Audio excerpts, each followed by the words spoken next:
you know,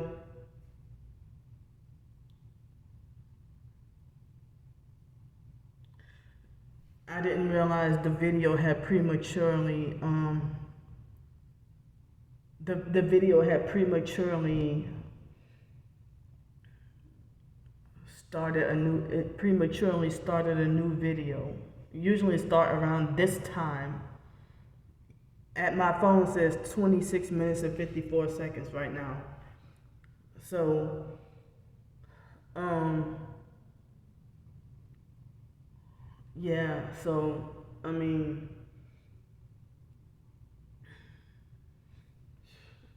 20 I mean cuz it started at 26 minutes and 20 something seconds and I felt like a dummy.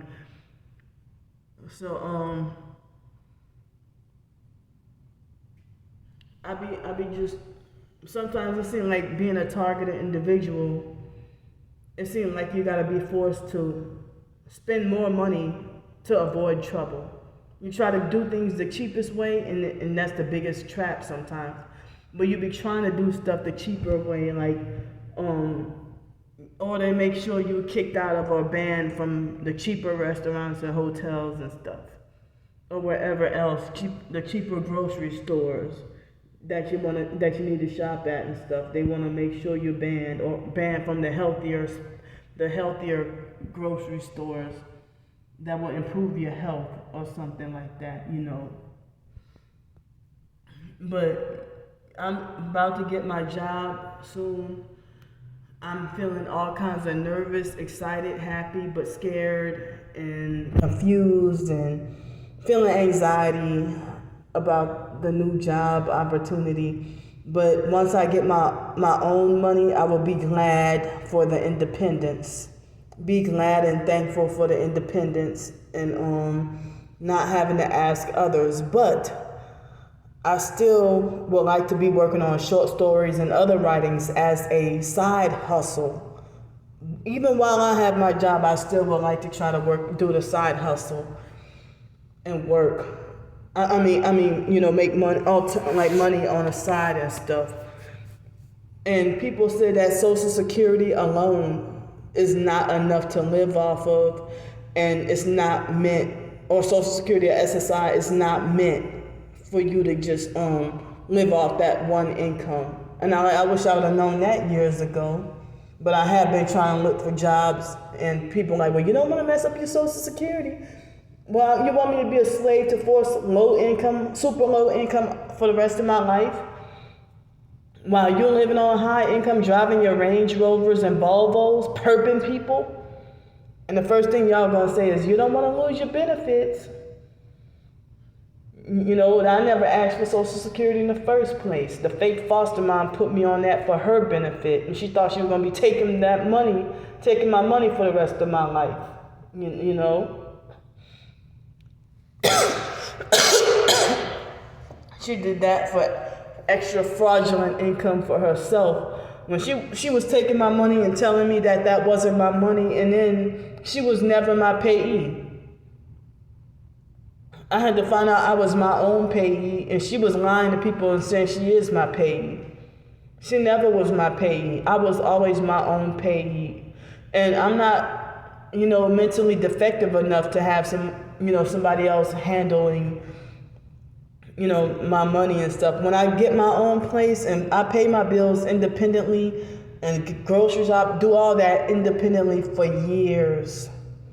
But due to this targeting and sabotage, and they want to keep you homeless, and they want you to be forced dependent and needy, and they want to keep you moving around.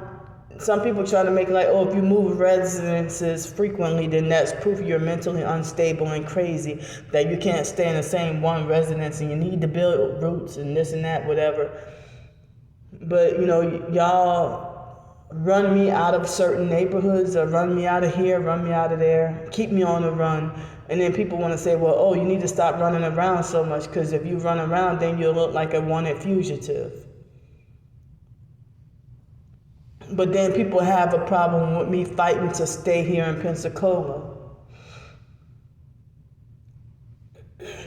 So now they got other jobs wanting to hire me or give me an opportunity that's higher paid than this job, and I'm like, oh, you wait till after I accept this job to decide now everybody want to hire me.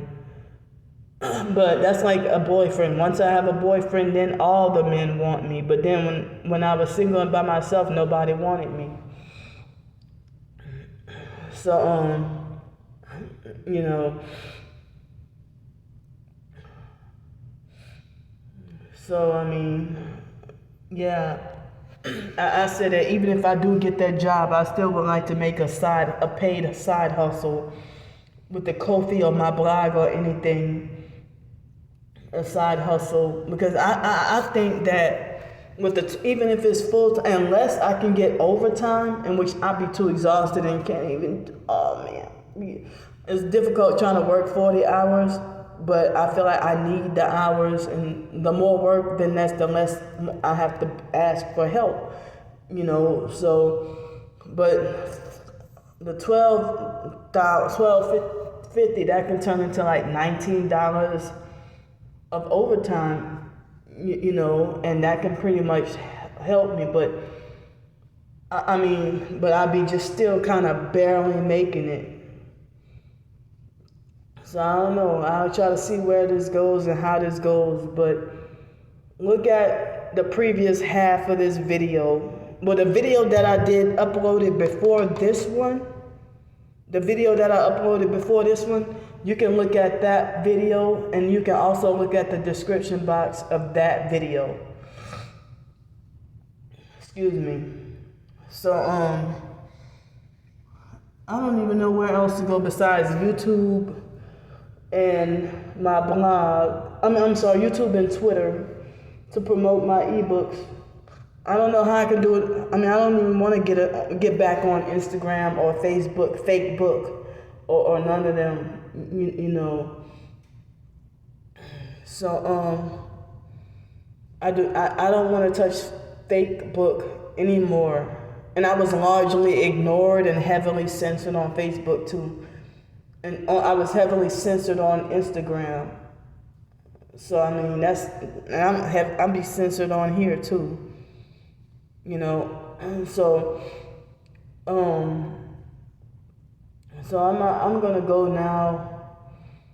And as I said, I'm feeling nervous about how I'm gonna survive, and nervous about, you know, if I go to work on Tuesday, Wednesday, Thursday next week, and struggling to have food to eat while working a physically demanding job. And I definitely need sleep and rest, and won't be able to get it because I'm on the streets, and won't be able to have anywhere I can take a shower or a bath at, you know.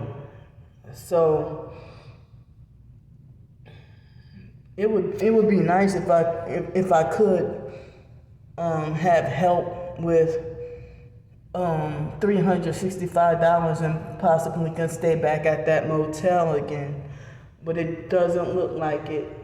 And that could be for a whole week, and then next week, then I get my Social Security. So I don't know. I'm just scared about everything right now. I shouldn't be scared, but I'm really scared. So I'll see y'all, and well, y'all gonna see me in a couple of hours.